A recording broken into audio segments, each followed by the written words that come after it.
What's going on, everybody? Welcome back to Too Much to Watch. I'm your host, Sean. Today, I am going to give my review, my thoughts, my discussion on the latest in the Conjuring Universe. The Conjuring, The Devil Made Me Do It. This is the third of the main Conjuring movies, as well as, I think, the eighth movie, I think, of the whole entire universe, the Conjuring universe that Warner Brothers put together. But this movie follows the continuing stories of the Warrens, Ed and Lorraine Warren, played by Patrick Wilson and Vera Farmiga, I believe is how you say it. Hopefully I'm not messing that up. But this is the first one that's not directed by James Wan, which for me was, I'll be honest, was a little worrisome. This one's directed by Michael Chaves, I believe, or not Chavez, but it looks like Chaves.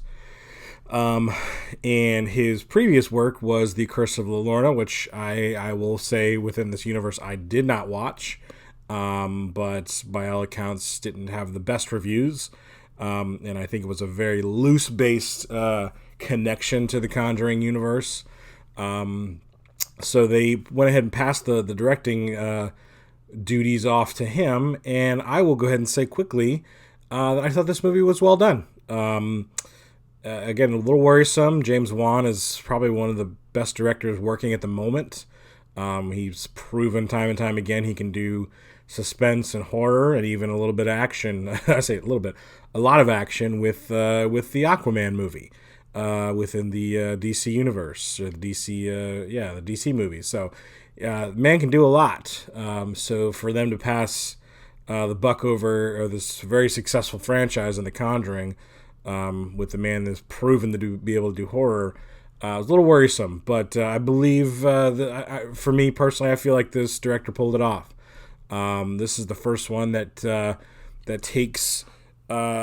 doesn't take place actually in a haunted house. The first two Conjurings were both haunted house demonic possession movies, which this one takes the Warrens out of that setting and puts them in a different setting.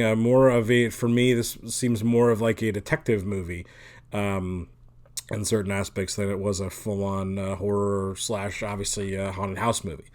So this story follows the Warrens. This particular case that they delve into in this movie is actually based on the first U.S. case in which someone claimed demonic possession as their defense. Young man is possessed, and that's not really spoiling this at all. This review isn't going to talk about spoilers, but this really clearly in the trailers and the story and what the production or the marketing of it is saying is that this man was possessed or potentially possessed, and this is their story of how they came to try to figure out his defense and try to find out that he actually didn't do it and he was in fact possessed.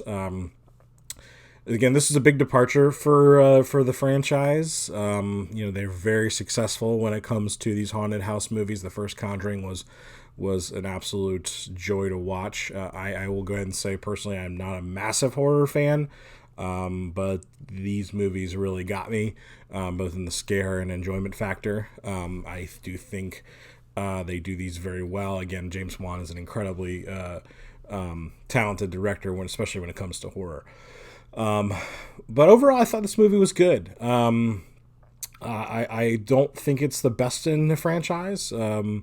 I do put it up over most of the spin-offs, with the exception, I believe, of Annabelle Creation.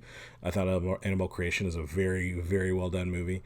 The first two Conjurings are really, really good, really, really scary. This one takes that different approach, but what it does lack in scares, it makes up for in a good, intriguing movie. I was genuinely questioning what was going on. Obviously, in this, in the end of the movie, they do explain what happened in the real life case, but in this movie, I was genuinely kind of questioning how this was happening and what was going on, and I was genuinely interested in how this ended. So for me at least, that's what came to me to realize this was a good movie. Again, this isn't the best in the series, but this continues to be a very good franchise, if nothing else, than The two actors, Patrick Wilson and Vera Farmiga, really know these roles. Really can play the hell out of these roles. And you can tell with each passing movie, like they're genuinely really work well off each other, have great chemistry. You feel like the love connection between Ed and Lorraine. He'll do anything to keep her safe. Obviously, she is more of the focus in all of these movies, as she has some type of medium type powers that she can kind of see things that have happened and kind of go from there. So she's the key to making these all work, but they definitely play well off each other, and you can feel the tension and the love. If either one of them are in trouble, the other one genuinely cares, and that's what you need in these things. You can make a cheap horror movie that kind of goes for thrills and kills, but this is genuinely like they're also trying to make good movies here.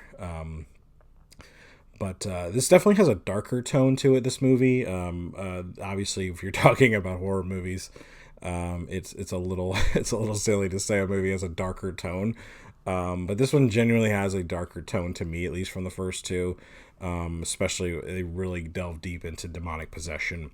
Really going into Satanists and the cult and the occult.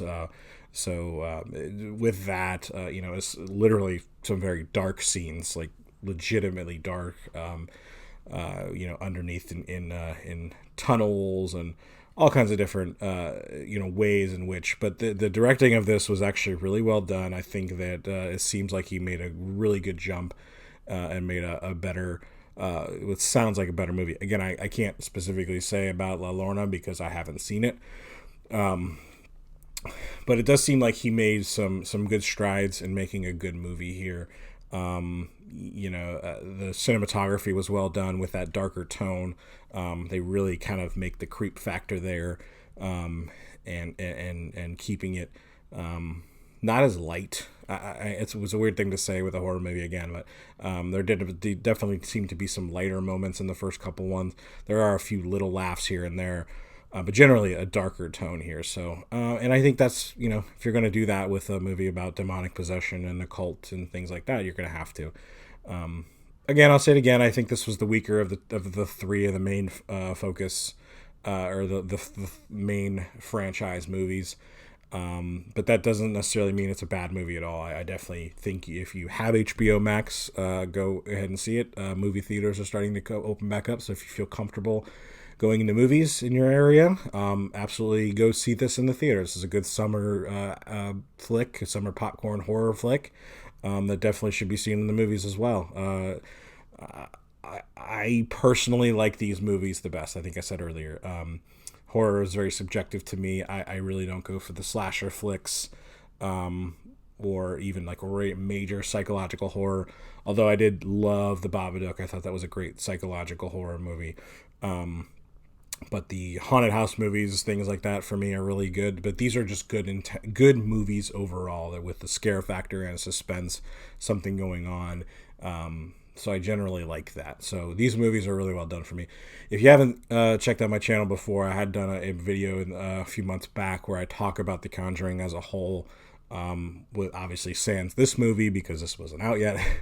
So I encourage you to go back and take a look at that video as well.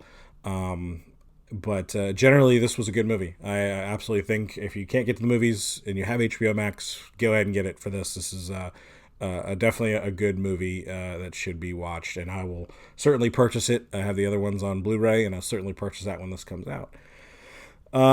So that's pretty much what I have to say about it. I pretty much said everything I needed to say. Again, I don't want to spoil things, so I certainly want you to go ahead and check this movie out, and let me know what you think about the movie. Let me know what you think about this video. I would appreciate your like and subscription and comments. Thank you for stopping by today. I love that you spent a little time here on this channel, and hope you go ahead and check out some other videos I've done. Hope to talk to you soon. Be another video coming out soon. Thanks. Have a good one. Peace.